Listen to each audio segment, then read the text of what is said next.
بہرحال لیکن اگر معرفت مقام مصطفیٰ بھی ہو،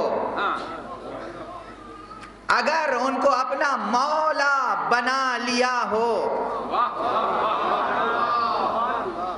مصطفیٰ کو اللہ کا رسول ہے مصطفیٰ، لیکن یہاں پر یہ مرتبہ دیکھیے، اللہ نے اپنا رسول بنا دیا، وہ رسول ہیں، کس کے رسول ہیں؟ ہمارے رسول ہیں یا اللہ کے؟ تو رسول کی حیثیت سے ان کا رشتہ کس سے برقرار ہے؟ اصل رشتہ اللہ سے برقرار ہے۔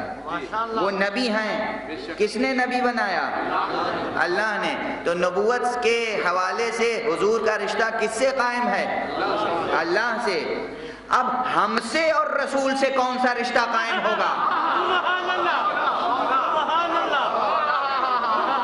رسول کا وہ رشتہ جو خدا سے ہے وہ رسالت اور نبوت کا رشتہ ہے، رسول کا وہ رشتہ جو ہم سے ہونا چاہیے وہ مولائیت کا رشتہ ہے۔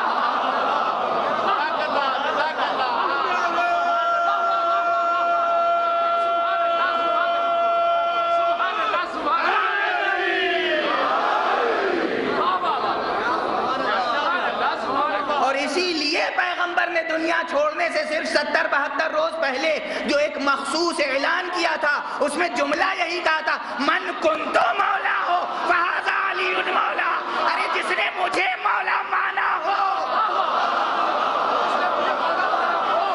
صلوات پڑھ دے محمد و آلہ۔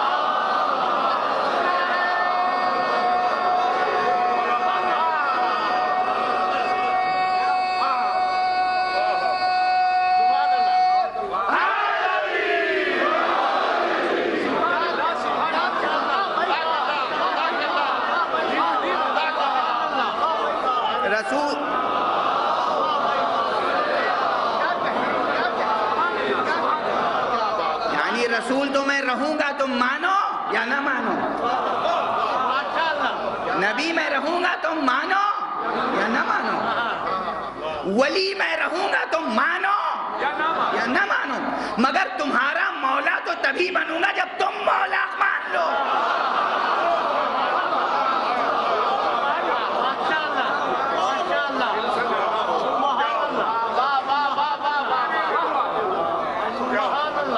تو جس نے رسول کو اپنا مولا، آقا، حاکم مانا ہو،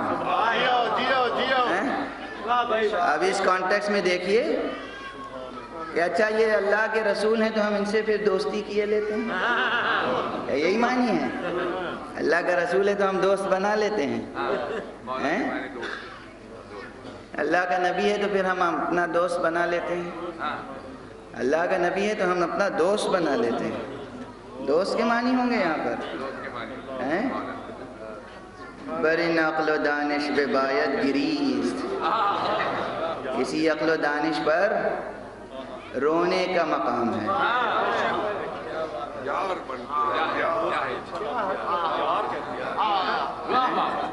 اسی عقل و دانش پہ رونے کا مقام ہے۔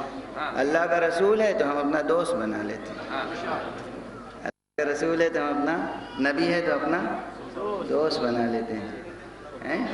اللہ کا رسول ہے تو وہ ہمارا حاکم ہوگا، نہ کہ دوست۔ اللہ کا رسول ہے تو اللہ کی طرف سے نبی ہے تو ہمارا حاکم ہوگا، آقا ہوگا، نہ کہ دوست۔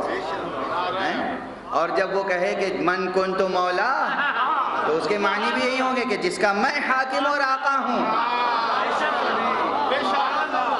فہذا علی مولا، یہ علی بھی اس کے حاکم اور آقا ہیں، نہ یہ کہ دوست ہیں۔